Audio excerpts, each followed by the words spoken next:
So at the um, hang on, we're getting rid of this. I didn't expect it. It came slowly. Okay, I didn't. I didn't know we were gonna have this many fucking albums. Okay, I said there were gonna be a lot. I knew that, but I didn't. I didn't think I was gonna get this much. I actually didn't get too many albums for Christmas specifically, but I definitely got some albums uh, during the Christmas season. I need to stop making these so long because my camera has like a 30-minute limit on recording. Um, that sucks. So I'm going to, in some vain attempt, I'm going to try and go through these as fast as I can. You know, some of them I don't have too much to say about, so maybe it'll go well. However, I'm already a minute 30 and I haven't talked about any of the records. This is mostly in the order I got them, not like significance. But let's just get this started. We'll go through these two really quick. This is a single, Madonna's Borderline. It has Lucky Star as a B-side. It's like a new version, or new. It's an alternate version from the album. Both of these are from her first record, and this is Angel, produced by Nile Rodgers. Pretty cool, and it's from her hit movie Desperately Seeking Susan. I'm sure we've all seen it. This was $2. This was $4. I am cutting myself off on buying Madonna singles. I have too many now. As soon like shortly after I got these, I realized that I need to stop. No one needs this many Madonna singles. Just say that. Next up, we have, oh my god, here it is, Screaming Red Man in the Court of the Crimson King. Wow. Yeah, I didn't have this album. I've never listened to this album until recently. And I finally got it for $10 at my local record store / bookshop. And my thoughts, my opinions? Well, friends, it's okay. Yeah, I don't know. Like the first side is a lot stronger, I feel, than the second side, because like the second side has like 10. Actually, let me see what the track is. Oh, it's not gonna have the fucking track on the back. Of course not. It's a prog album. Yeah, Moonchild, including the Dream and the Illusion. 12 minutes and 15 seconds. Gonna be honest, I remember nothing of that song, and that's a quarter of the album. So I don't know. Yeah. King Crimson. This is kind of like a classic album, and people love talking sweet about it. And I'm not trying to ruffle any feathers here, but it was only okay for me. I'm not really that big into prog rock, to be honest. So maybe I was never gonna enjoy it, but here we are. Anyway, time for a real band, Weezer. I got this for about $25 at Music Connection. This is Weezer's fourth album, Maladroit. Still got the shrink wrap. I normally don't give a shit about shrink wrap. I'll take it off, but this one had the hype sticker on it still, and I'm kind of anal about that, so I'll keep it. I'll keep the shrink wrap on just for the hype sticker. Maybe I won't someday, but yeah, Maladroit. If you have never heard this album, I don't blame you. Weezer fans are probably are pretty well aware of this album, but for the most part, I think, like, because the popular, God, 5 minutes, the popular not theory, what the the popular like talking points about Weezer are that like Blue and Pinkerton are masterpieces, and everything else up until the White Album is shit, and just don't bother with it. However, that would be pretty reductive, I find. I've been finding recently. I was one of those people that was like Blue and Pinkerton, everything else sucks. But I recently listened to Maladroit, and I have to say I was quite impressed. It it's just a good like pop rock album. I don't know. It's got some crunch to it that I was kind of surprised of the first time. It definitely has some low points for sure. It's not this isn't like a fucking classic or anything, but it is pretty. I'd say it's like pretty good, like a 7 out of 10 album. It's just like some of the stuff near the end kind of falls apart. Like Burnt Jam is like a really really good song. It's definitely my favorite. But like I'm having trouble remembering Love Explosion, December, and Fall Together. Possibilities is pretty good. I remember liking Space Rock, but again, I don't really remember it too well. The first side is a lot more memorable. Like American Gigolo is a really good starting track, and then you just roll right into Dope Nose. And I like Dope Nose. I know some people don't, but I like it. And then Keep Fishin' is also really good. So you get, I feel like maybe Maladroit gets a lot of goodwill from me, mostly because the first several tracks are just so strong. It keeps the momentum going for a while. And then Burnt Jam also just like picks it up again. Kind of like stoking the flame, so to speak. And yeah. Good album. I'm glad to have it. This is a first pressing, I'm pretty sure, as well. So that's pretty cool. I think this recently did get repressed like a few years ago, but if I can find a first press, I'll get it. I'm not too concerned with those though.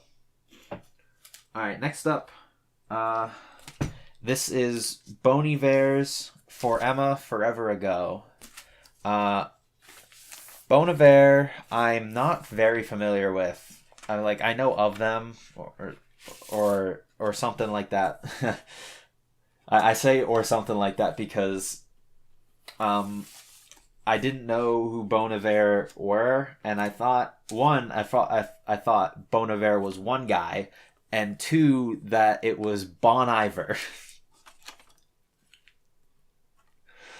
But yeah, For Emma Forever Ago. This album, I'm going to be honest, I don't really remember too much from it. I listened to this on my turntable, and I want to give it another go because I was working on something while I was listening to it, and it was kind of distracting me because this pressing is not good.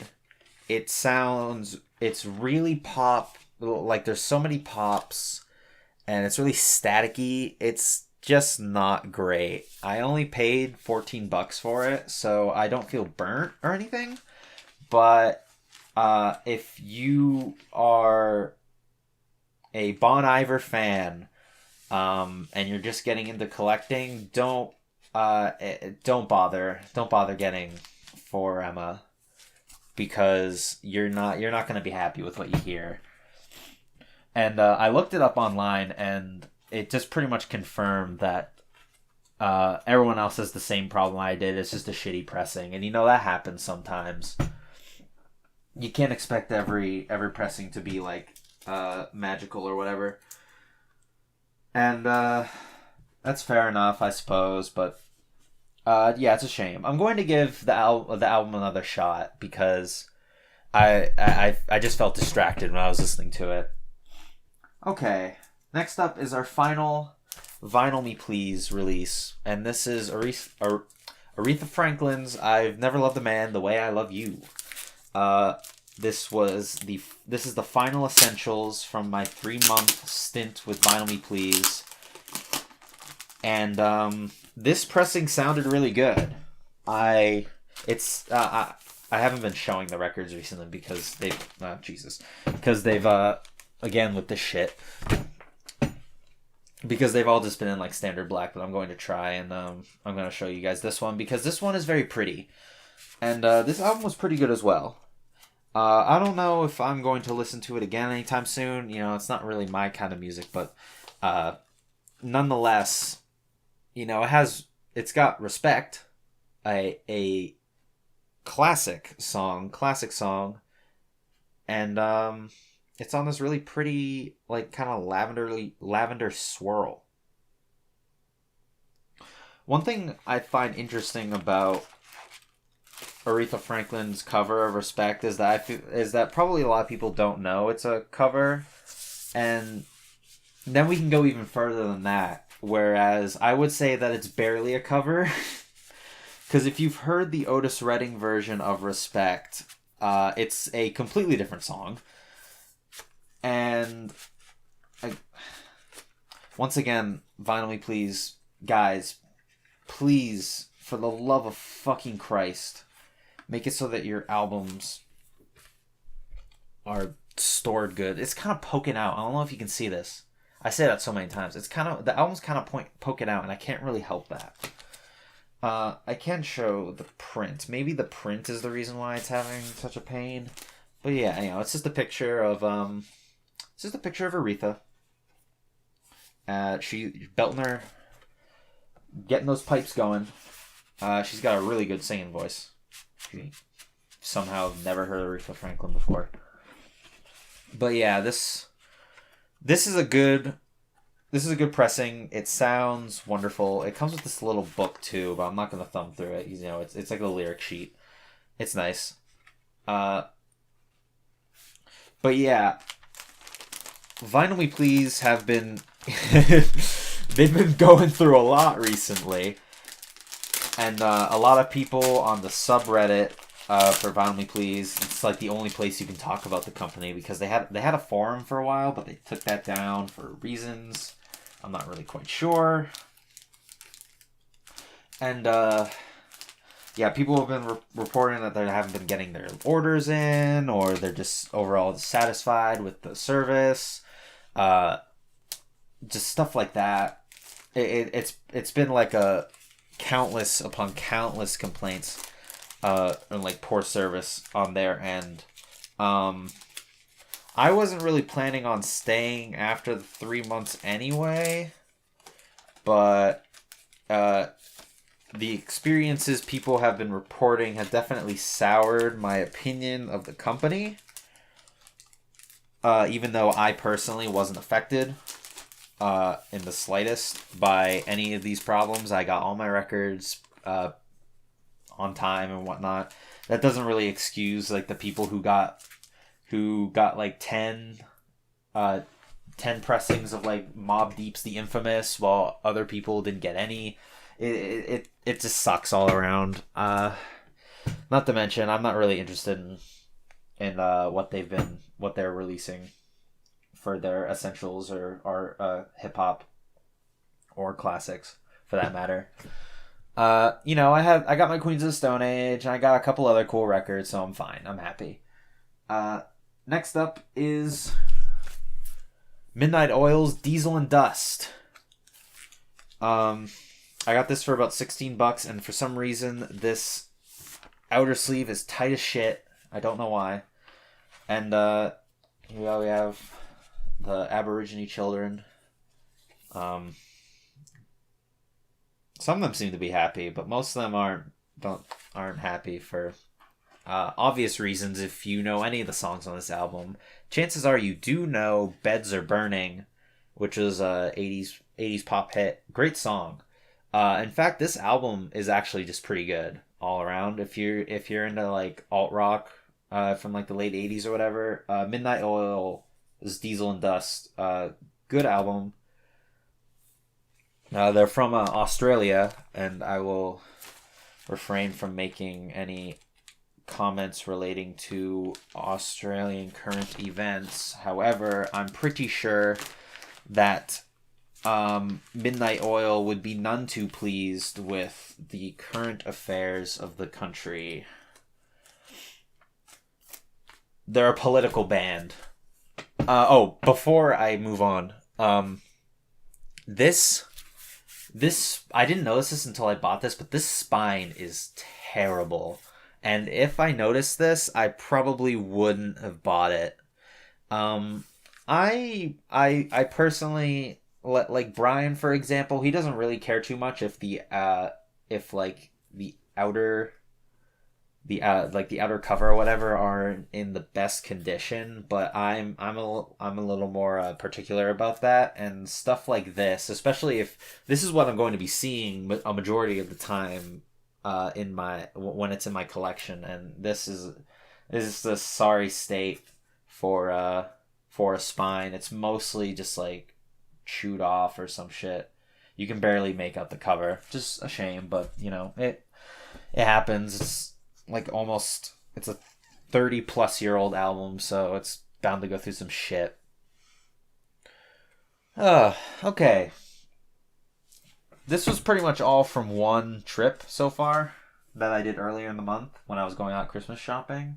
And the remainder are from other trips, or some trip I made a few days ago, as well as some Christmas gifts. So let's get the Christmas gifts one out of the way, because these are from Brian, and I'm very, very grateful for them, because first up, we have XTC's Skylarking.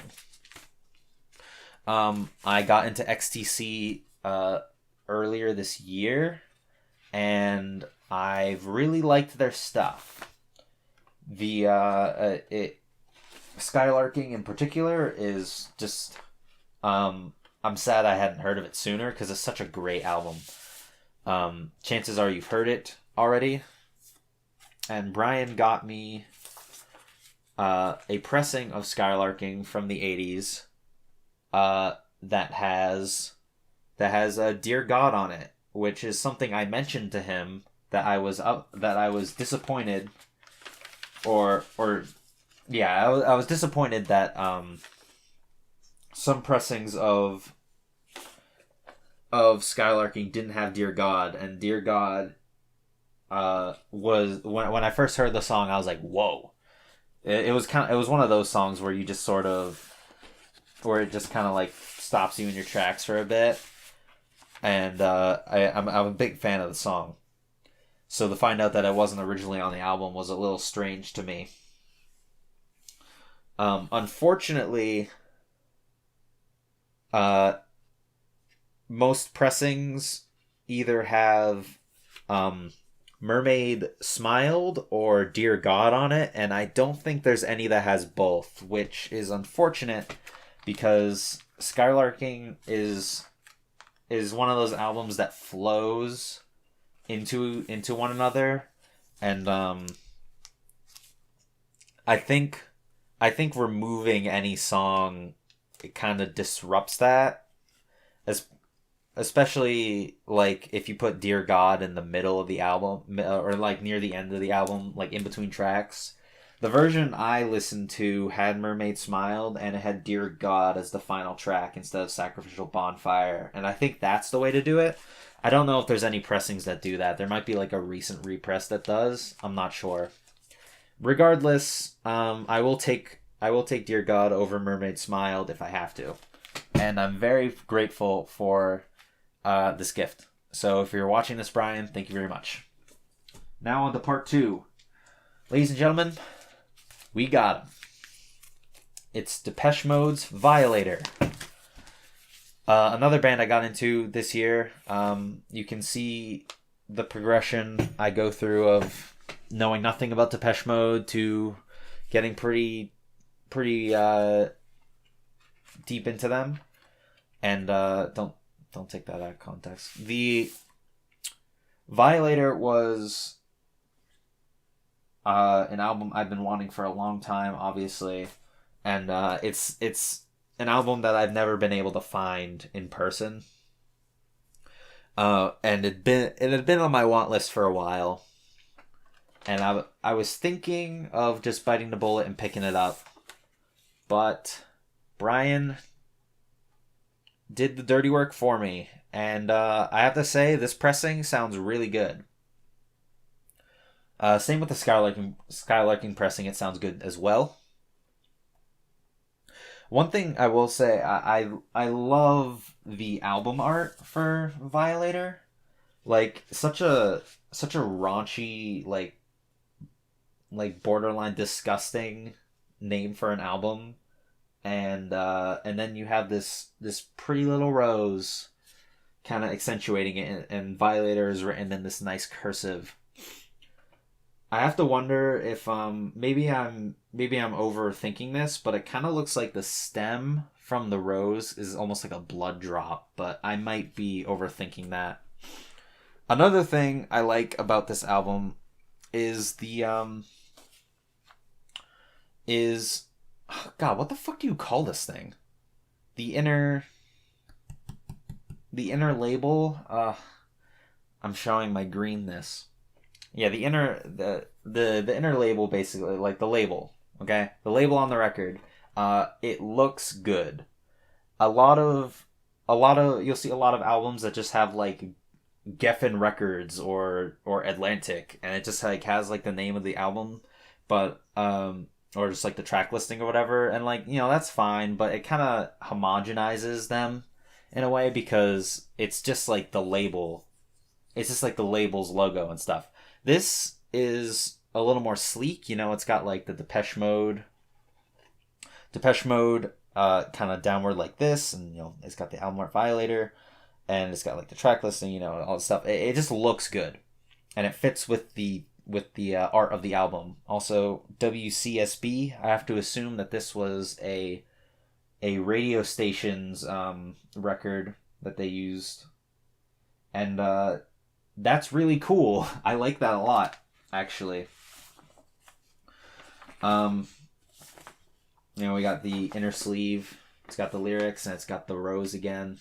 At least I think this is a rose. I might be showing just how little I know about flowers because of this.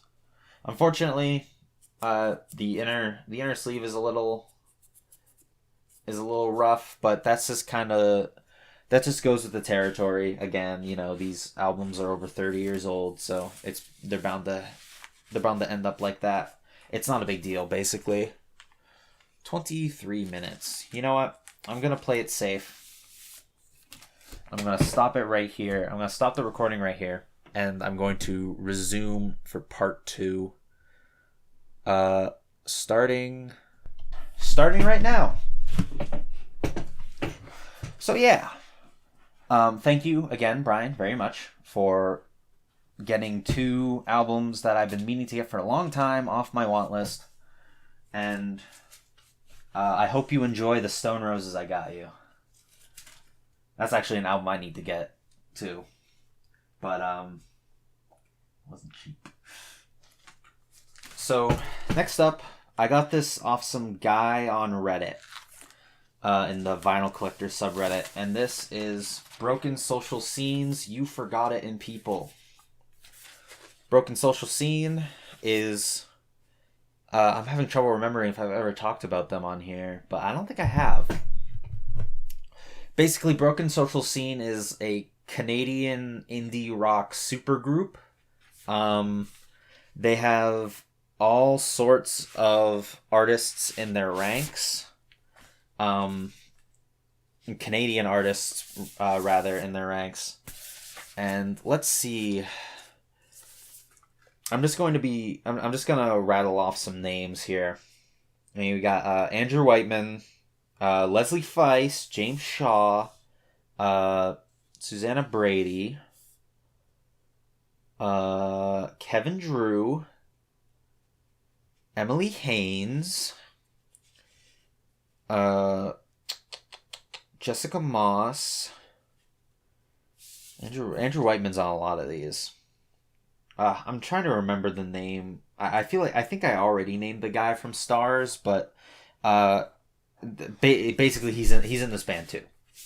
Broken Social Scene has like a bunch of different people join and collaborate with the group at all sorts of opportunities. I think You Forgot It in People has like 17 people on it in total, which is a crazy amount. And I have this joke where it's like if you're a Canadian indie rock band, you're like contractually obligated to collaborate with Broken Social Scene. I feel like that's true. But yeah, we've got the most prominent names, I think, are probably James Shaw, Emily Haynes, and Leslie Feist. James and Emily are, of course, from Metric, and Leslie Feist is Feist. I actually haven't listened to a lot of Feist, but I've listened to a lot of Metric, and that's how I know about these people. Partly because of the Scott Pilgrim soundtrack, Anthems for a 17-Year-Old Girl, which is on this album. This is another interlabel that I like a lot. It fits with, it's kind of, it is like the label, but it's a little more snazzy. Maybe it's because I've never seen Arts and Crafts that much. I think, they're obviously an indie label. This record's kind of dirty. I need to clean it. But I do like how this looks. If that makes me a hypocrite, then I'm sorry. But yeah, I got into this band partly due to Scott Pilgrim vs. the World, because Anthems for a 17-Year-Old Girl is on it. And I finally listened to them like a few years later because of that song, and I was very impressed with what I heard. This album was on my rotation for pretty much the majority of fall 2017. So it's cemented its place as a fall album for me. And the pressing itself sounds really good. The condition, it's got a little like it's the packaging is a little worse for wear, but it's not terrible. And I only paid like $18 or something for it. I got a pretty good deal, so I'm pretty happy. I think this is like a pressing from like 2004 or something. And speaking of Vinyl Me Please, I was actually kicking myself at the beginning of the year because they had a repress of this album on like this Galaxy Purple vinyl. And I was like, and it was exclusive to their store. It wasn't a record of the month or anything. If it was, I would have subscribed. But it was exclusive to their store, so which meant that I would have to have subbed up for however long and then paid more money to get the record I want. So I wasn't going to do that. Excuse me. Even though the pressing looked pretty. But I finally have it. It's on standard black, but oh well. Not a big deal. It's an older pressing, but it checks out. Next up, is that really all I have to say about Broken Social Scene? Yeah, I think so. Well, so we'll just move on then. I'm going to talk about these two at the same time, just to get this taken care of. So this is XTC Drums and Wires, and this is XTC. What is this? The Big Black Sea. Okay, yeah. Look at this motherfucker. He's got like the pout. They all have got kind of like pouty lips.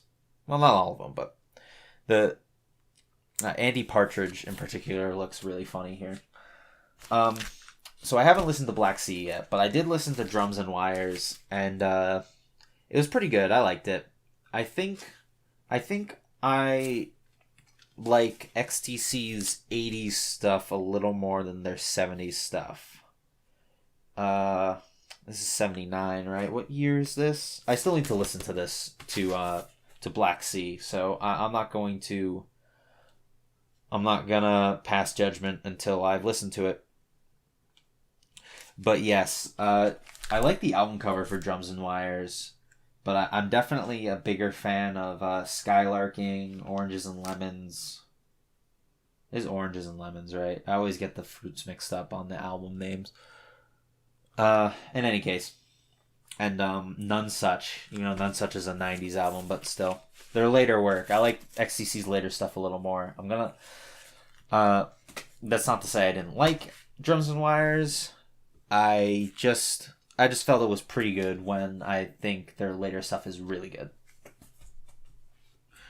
Okay. So this next one is interesting because I know nothing about it, and I got it just because I was willing to take a chance, and it's Leapling's Vacant Page. I saw this album at the Turn It Up in Brattleboro, Vermont. And first, when I looked at it, I was like, this album cover is pretty cool. Let's take a better look at this. It's pretty nice. It's just like a neat... Something about this is really neat to me. I like the negative space, sort of, and like how small the people are in the middle. And so like Leapling Vacant Page, I've never heard of these people. And I looked the album up on Discogs just to see what genre it was, and it said it was like indie or like indie rock. So I was like, you know what, for $5, I can deal with that. I can do that. So I was willing to take a chance on this album, and here's more nice art. Who did the art for this? They deserve some credit. Artwork by Maria. Oh boy, Maria Solimenko. So, Maria, if you're somehow watching this, thank you for the great album art and inner art as well. But yeah, I only looked up the genre, and I told myself I'm gonna give this band a shot, see how I like them. And unfortunately, I haven't listened to them yet. I'm kind of refraining from listening to a lot of these newer records because I have this really weird setup where I have speakers. I have speakers and I have them attached to my computer. But when I want to listen to records, I'll unplug the speakers and move them to the record area, which I'm looking at right now.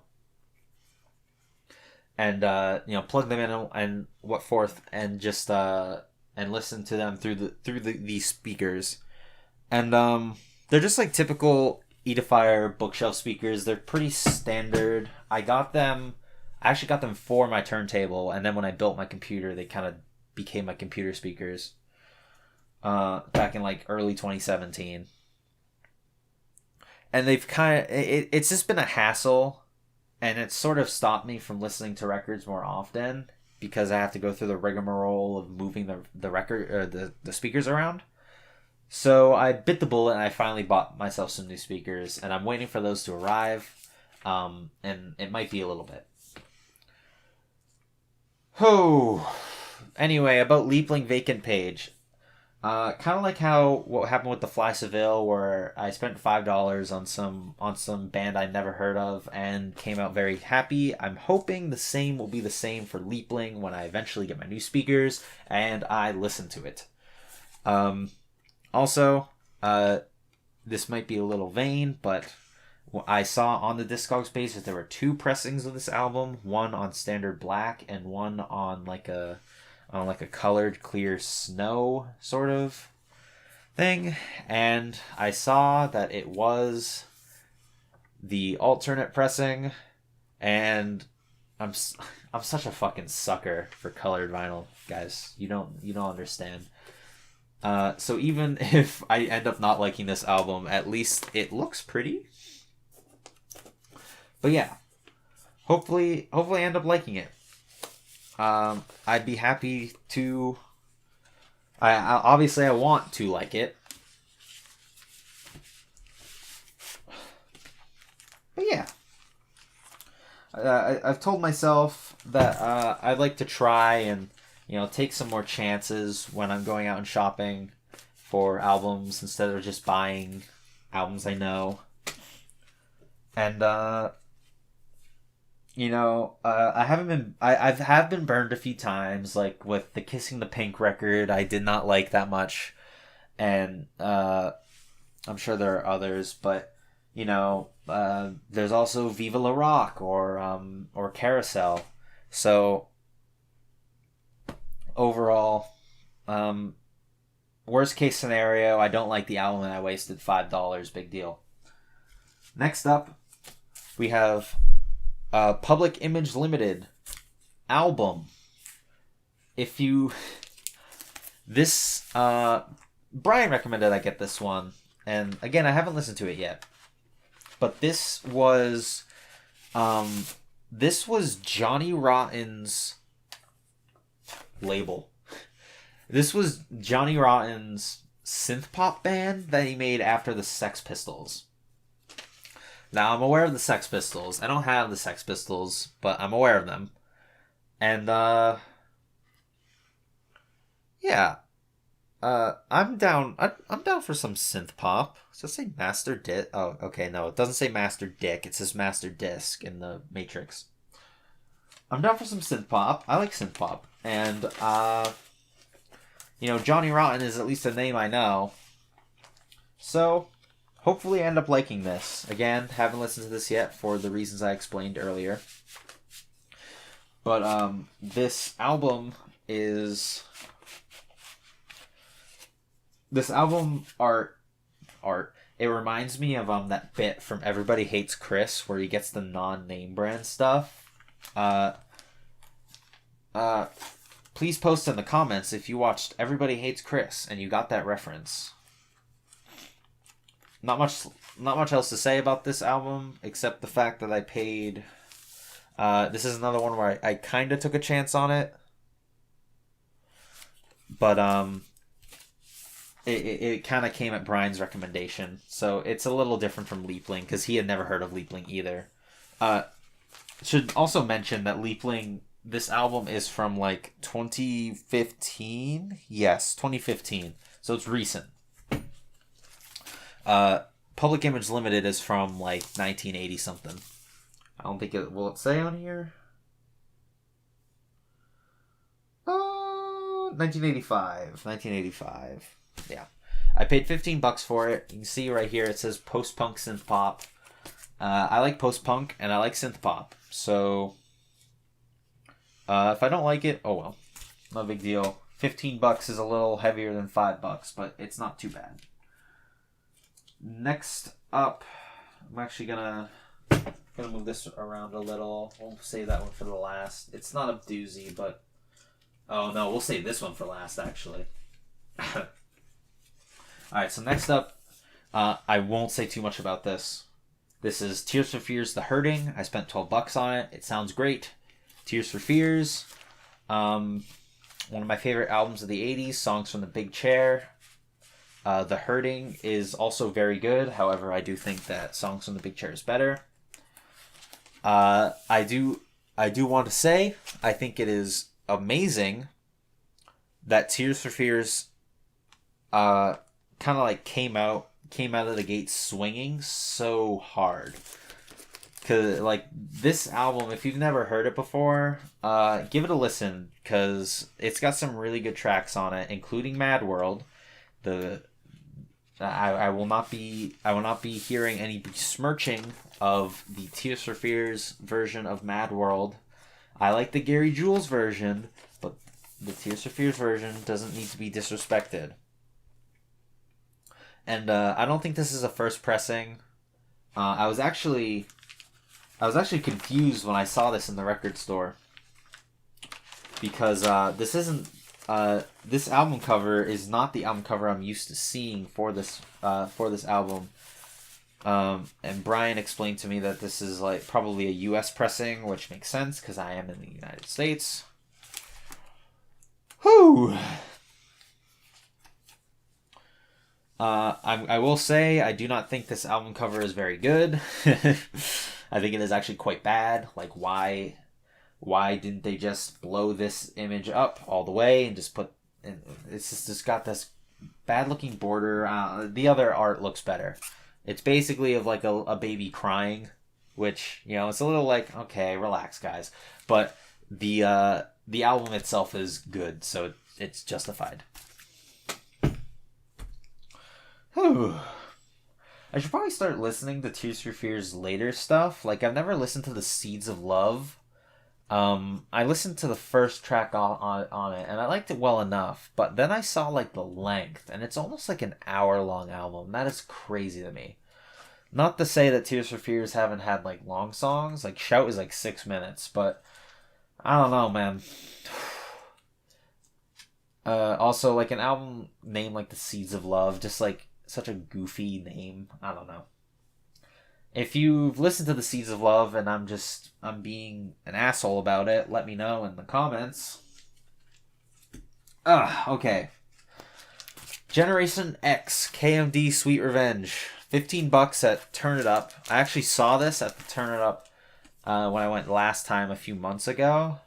And I passed on it because I just didn't feel like buying it. But this time I did feel like buying it, and it was still there, so I picked it up for $15.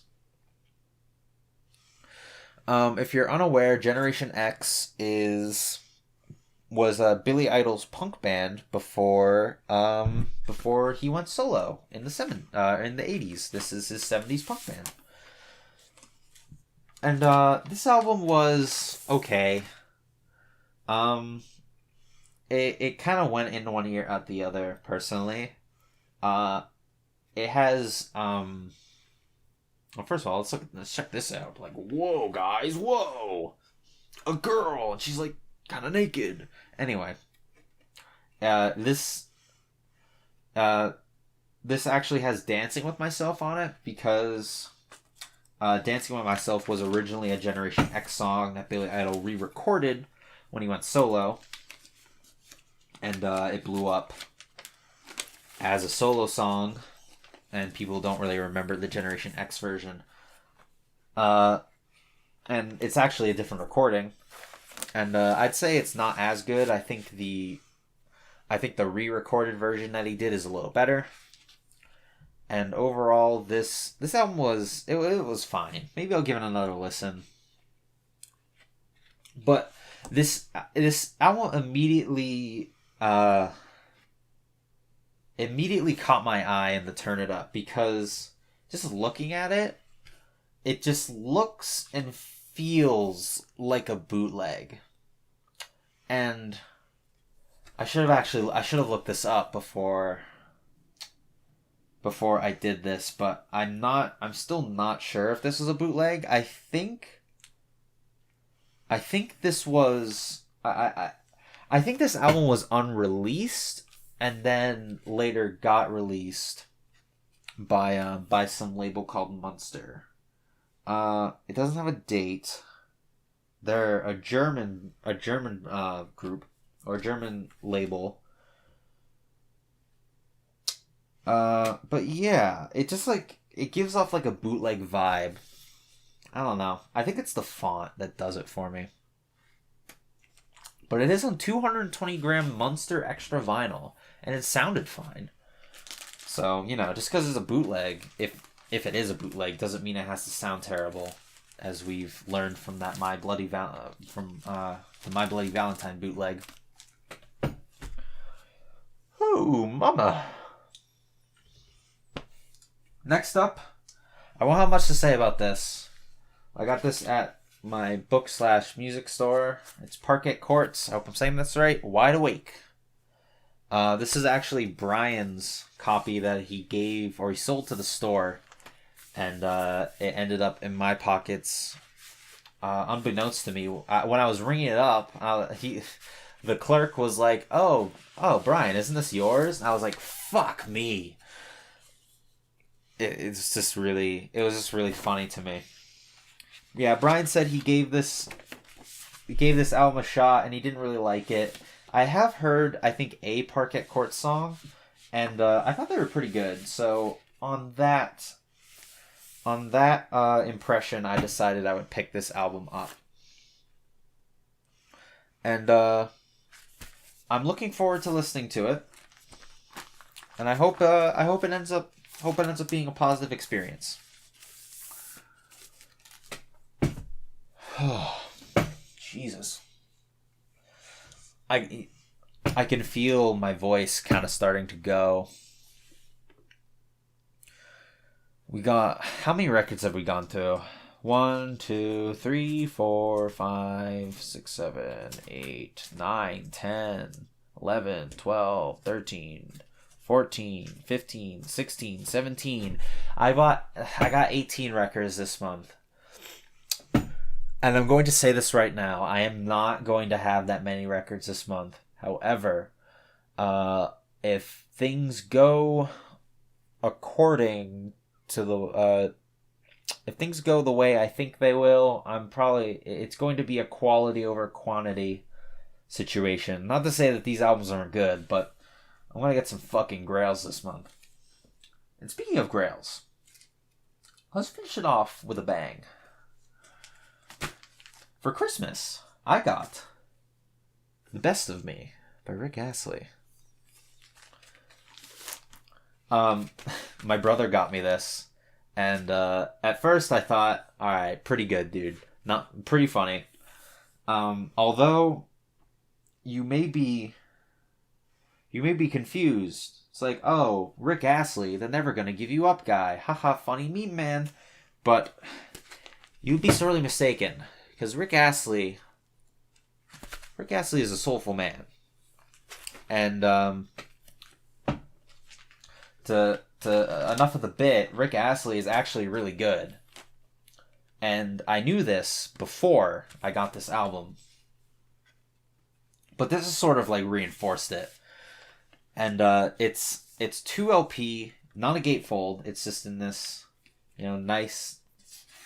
Easy to place, easy to put in and out. I really appreciate that. And it has pretty much all of his 80s hits. It's got Never Gonna Give You Up. It's got Together Forever, the Nat King Cole cover, and all that stuff. And it's on this cool translucent blue. What's interesting is that like the first LP is pretty much all of his like his 80s stuff, and then the second LP is like from his comeback stuff from like a few years ago. And I remember listening to Angels on My Side when that came out and being like, oh shit, this is actually not bad. It's pretty cool how he's kind of managed to sort of come back in the way he has. It's also on translucent blue. Very nice. And it's got a cool inner label of like him like dancing. Good, showing off his moves. But like I said, the first LP is pretty much all of his 80s and early 90s hits, except for one, which is the first track, Every One of Us. Every One of Us is it seems to be a new single, and they decided to lead the album off with this. And personally, I think that was a very good idea, because Every One of Us is a fucking banger, guys. It is a really good song. Rick Astley's voice has aged so well. He already had like a pretty deep voice, but it's only gotten deeper over the years, and he's played to his strengths incredibly well. So yeah, this is a really good album. It's a greatest hits, but try and track it down if you can. I'm pretty sure it's on his website still. And yeah, that's gonna do it for this month in vinyl. It says I've been recording for 50 minutes. It's almost been an hour. That's fucked up. Anyway, thank you all for watching or listening. I know I would probably just listen to this, but that's gonna do it. So thank you very much. I'll catch you guys next month, or maybe a little sooner.